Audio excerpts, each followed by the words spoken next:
पुस्तक का नाम गायत्री महाविज्ञान प्रथम भाग। लेखक योग ऋषि वेद मूर्ति तपोनिष्ठ पंडित श्री राम शर्मा आचार्य। ऑडियो 16। शीर्षक है गायत्री साधना का उद्देश्य। नए विचारों से पुराने विचार बदल जाते हैं। कोई व्यक्ति किसी बात को गलत रूप में समझ रहा है तो उसे तर्क, प्रमाण और उदाहरणों के आधार पर नई बात समझाई जा सकती है। यदि वह अत्यंत ही दुराचारी, मूढ़, उत्तेजित या मदांध नहीं है तो प्रायः सही बात को समझने में विशेष कठिनाई नहीं होती। यही बात समझ जाने पर प्रायः गलत मान्यताएं बदल जाती हैं। स्वार्थ या मान रक्षा के कारण कोई अपनी पूर्व मान्यता की वकालत करता रहे, पर मान्यता और विश्वास क्षेत्र में उसका विचार परिवर्तन अवश्य हो जाता है। ज्ञान द्वारा अज्ञान को हटा दिया जाना कुछ विशेष कठिन नहीं है, परंतु स्वभाव, रुचि, इच्छा, भावना और प्रकृति के बारे में यह बात नहीं है। इन्हें साधारण रीति से नहीं बदला जा सकता। यह जिस स्थान पर जमी होती हैं, वहां से आसानी से नहीं हटती। चूंकि मनुष्य 84 लाख कीट पतंगों, जीव जंतुओं और क्षुद्र योनियों में भ्रमण करता हुआ नर देह में आता है, इसलिए स्वभावतः उसके पिछले जन्म जन्मांतरों के पाश्विक नीच संस्कार बड़ी दृढ़ता से अपनी जड़ मनोभूमि में जमाए होते हैं। उनमें परिवर्तन होता रहता है, पर उसका विशेष प्रभाव एवं गंभीरता पूर्वक स्वयं आत्मचिंतन करने से मनुष्य भलाई और बुराई के, धर्म अधर्म के अंतर को भली प्रकार समझ जाता है। उसे अपनी भूलें, बुराइयां और कमजोरियां भली प्रकार प्रतीत हो जाती हैं। बौद्धिक स्तर पर वह सोचता है और चाहता है कि इन बुराइयों से उसे छुटकारा मिल जाए। कई बार तो वह अपनी काफी भर्त्सना भी करता है। इतने पर भी वह अपनी चिर संचित कुप्रवृत्तियों से, बुरी आदतों से अपने को अलग नहीं कर पाता। नशेबाज, चोर, दुष्ट, दुराचारी यह भली भांति जानते हैं कि हम गलत मार्ग अपनाए हुए हैं। वे बहुधा यह सोचते रहते हैं कि काश इन बुराइयों से हमें छुटकारा मिल जाता, पर इनकी इच्छा एक निर्बल कामना मात्र रह जाती है। उनके मनोरथ निष्फल हो जाते हैं। बुराइयां छूटती हैं। जब भी प्रलोभन का अवसर आता है, तब मनोभूमि में जड़ जमाए हुए पड़ी हुई कुप्रवृत्तियां आंधी तूफान की तरह उमड़ पड़ती हैं और वह व्यक्ति आदत से मजबूर होकर उन्हीं बुरे कार्यों को फिर से कर बैठता है। विचार और संस्कार, इन दोनों की तुलना में संस्कार की शक्ति अत्यधिक प्रबल है। विचार एक नन्हा सा शिशु है तो संस्कार परिपुष्ट प्रौढ़। दोनों के युद्ध में प्रायः ऐसा ही परिणाम देखा जाता है कि शिशु की हार होती है और प्रौढ़ की जीत। यद्यपि कई बार मनस्वी व्यक्ति श्री कृष्ण द्वारा पूतना और राम द्वारा ताड़क वध का उदाहरण उपस्थित करके अपने विचार बल द्वारा कुसंस्कारों पर विजय प्राप्त करते हैं, पर आमतौर से लोग कुसंस्कारों के चंगुल में, जाल में फंसे पक्षी की तरह उलझे हुए देखे जाते हैं। अनेकों धर्मोपदेशक, ज्ञानी, विद्वान, नेता, संभ्रांत, महापुरुष समझे जाने वाले व्यक्तियों का निजी चरित्र जब कुकर्म युक्त देखा जाता है तो यही कहना पड़ता है कि इनकी इतनी बुद्धि, प्रौढ़ता भी अपने कुसंस्कारों पर विजय न दिला सकी। कई बार तो अच्छे अच्छे ईमानदार और तपस्वी मनुष्य किसी विशेष प्रलोभन के अवसर पर उसमें फंस जाते हैं, जिसके लिए पीछे उन्हें पश्चाताप करना पड़ता है। चिर संचित पाश्विक प्रवृत्तियों का भूकंप जब आता है तो सदाशयता के आधार पर चिर प्रयत्न से बनाए हुए सुचरित्र की दीवार हिल जाती है।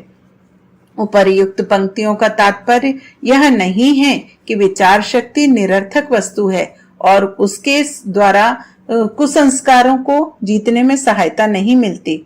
इन पंक्तियों में यह कहा जा रहा है कि साधारण मनोबल की सदिच्छाएं मनोभूमि का परिमार्जन करने में बहुत अधिक समय में मंद गति से धीरे धीरे आगे बढ़ती हैं।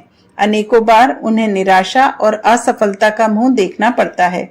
इस पर भी यदि सद्विचार का क्रम जारी रहे तो अवश्य ही कालांतर में कुसंस्कारों पर विजय प्राप्त की जा सकती है।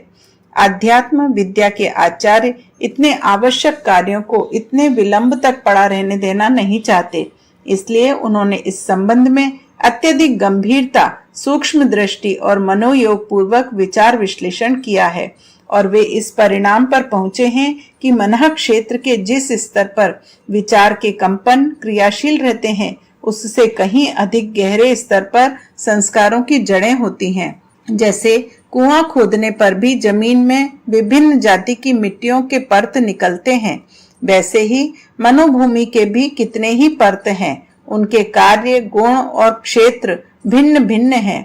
ऊपर वाले दो परत, पहला मन, दूसरा बुद्धि है। मन में इच्छाएं, वासनाएं, कामनाएं पैदा होती हैं। बुद्धि का काम विचार करना, मार्ग ढूंढना और निर्णय करना है।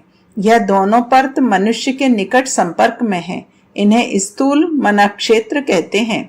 समझने से तथा परिस्थितियों के परिवर्तन से इनमें आसानी से हेरफेर हो जाता है। स्थूल क्षेत्र से गहरे परत को सूक्ष्म मन क्षेत्र कहते हैं।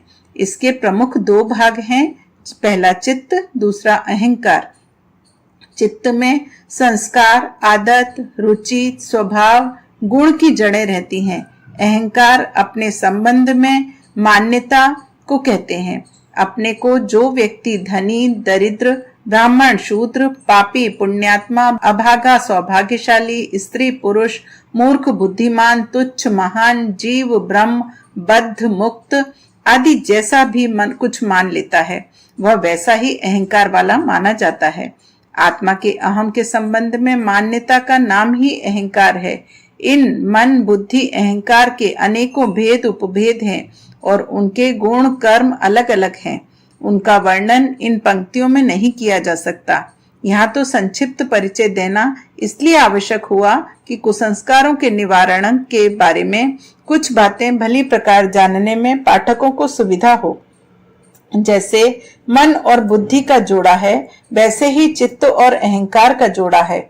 मन में नाना प्रकार की इच्छाएं, कामनाएं रहती हैं, पर बुद्धि उनका निर्णय करती है कि कौन सी इच्छा प्रकट करने योग्य है, कौन सी दबा देने योग्य है।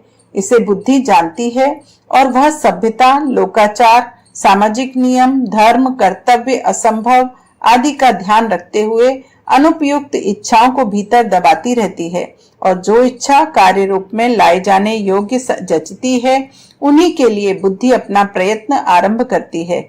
इस प्रकार यह दोनों मिलकर मस्तिष्क क्षेत्र में अपना ताना बाना बुनते रहते हैं। अंतःकरण क्षेत्र में चित्त और अहंकार का जोड़ा अपना कार्य करता है। जीवात्मा अपने को जिस श्रेणी का, जिस स्तर का अनुभव करता है, चित्त में उस श्रेणी के, उसी स्तर के पूर्व संस्कार सक्रिय और परिपुष्ट रहते हैं। कोई व्यक्ति अपने को शराबी, पाप वाला, कसाई, अछूत, समाज के निम्न वर्ग का मानता है, तो उसका यह अहंकार उसके चित्त को उसी जाति के संस्कारों की जड़ जमाने और स्थिर रखने के लिए प्रस्तुत रखेगा। जो गुण, कर्म, स्वभाव इस श्रेणी के लोगों के होते हैं, वे सभी उसके चित्त में संस्कार रूप से जड़ जमाकर बैठ जाएंगे। यदि उसका अहंकार अपराधी या शराबी की मान्यता का परित्याग करके लोक सेवी, महात्मा, सच्चरित एवं उच्च की अपनी मान्यता स्थिर कर ले, तो अति शीघ्र उसकी पुरानी आदतें, आकांक्षाएं, अभिलाषाएं बदल जाएंगी और वह वैसा ही बन जाएगा जैसा कि अपने संबंध में उसका विश्वास है। शराब पीना बुरी बात है, इतना मात्र समझाने से उसकी लत छूटना मुश्किल है, क्योंकि हर कोई जानता है कि क्या बुराई है, क्या भलाई है। ऐसे विचार तो उसके मन में पहले भी अनेकों बार आ चुके होते हैं। लत तभी छूट सकती है जब वह अपने अहंकार को प्रतिष्ठित नागरिक की मान्यता में बदले और यह अनुभव करे कि ये आदतें मेरे गौरव के, स्तर के, व्यवहार के अनुपयुक्त हैं। अंतःकरण की एक ही पुकार से, एक ही हुंकार से, एक ही चित्कार से जमे हुए कुसंस्कार उखड़कर एक ओर गिर पड़ते हैं और उनके स्थान पर नए, उपयुक्त, आवश्यक, अनुरूप संस्कार कुछ ही समय में जम जाते हैं। जो कार्य मन और बुद्धि द्वारा अत्यंत कष्ट साध्य मालूम पड़ता था, वह अहंकार परिवर्तन की एक चुटकी में ठीक हो जाता है। अहंकार तक सीधी पहुंच साधना के अतिरिक्त और किसी मार्ग से नहीं हो सकती। मन और बुद्धि को शांत, मूर्छित, तंद्रित अवस्था में छोड़कर सीधे अहंकार तक प्रवेश पाना ही साधना का उद्देश्य है। गायत्री साधना का विधान भी इसी प्रकार का है। उसका सीधा प्रभाव अहंकार पर पड़ता है। मैं ब्राह्मी शक्ति का आधार हूँ। ईश्वरीय स्फुरना गायत्री मेरे रोम रोम में ओतप्रोत हो रही है।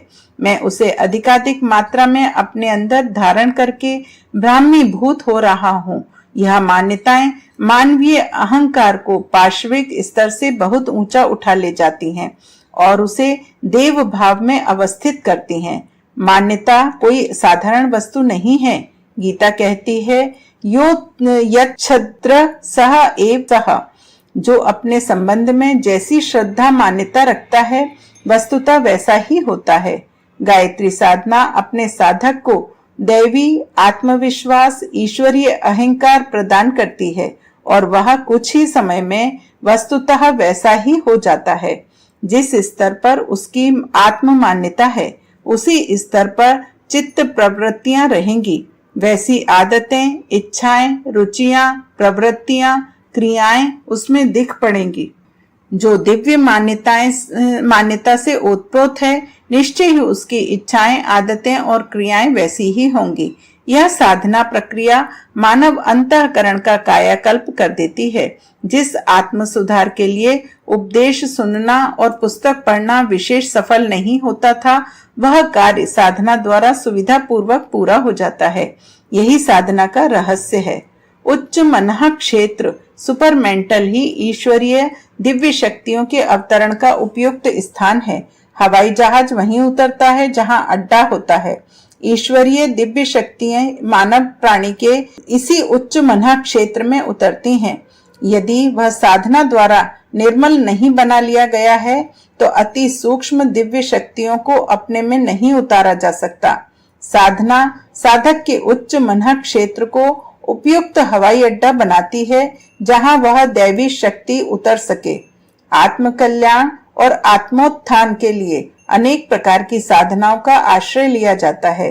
देश, काल और पात्र भेद के कारण ही साधना मार्ग का निर्णय करने में बहुत कुछ विचार और परिवर्तन करना पड़ता है।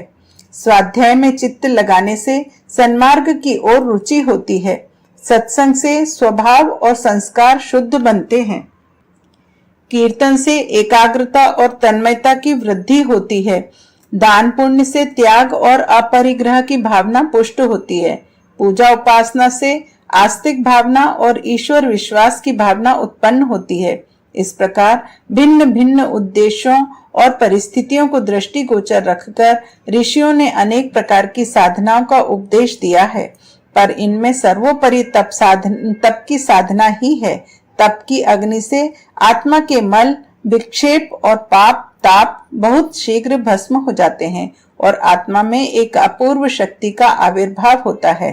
गायत्री उपासना सर्वश्रेष्ठ तपश्चर्या है। इसके फलस्वरूप साधक को जो दैवी शक्ति प्राप्त होती है उससे सच्चा आत्मिक आनंद प्राप्त करके उच्च से उच्च भौतिक और आध्यात्मिक लक्ष्य को वह प्राप्त कर सकता है। यह अपरा प्रकृति का परा प्रकृति में रूपांतरित करने का विज्ञान है। मनुष्य की पाश्विक वृत्तियों के स्थान पर ईश्वरीय सत शक्ति को प्रतिष्ठित करना ही अध्यात्म विज्ञान का कार्य है। तुच्छ को महान, सीमित को असीम, अणु को विभु, बद्ध को मुक्त, पशु को देव बनाना साधना का उद्देश्य है। यह परिवर्तन होने के साथ साथ वे सामर्थ्य शक्तियां भी मनुष्य में आ जाती हैं जो उस सत्य शक्ति में सन्निहित हैं और जिन्हें रिद्धि सिद्धि आदि नामों से पुकारते हैं। साधना आध्यात्मिक कायाकल्प की एक वैज्ञानिक प्रणाली है और निश्चय ही अन्य साधना विधियों में गायत्री साधना सर्वश्रेष्ठ है।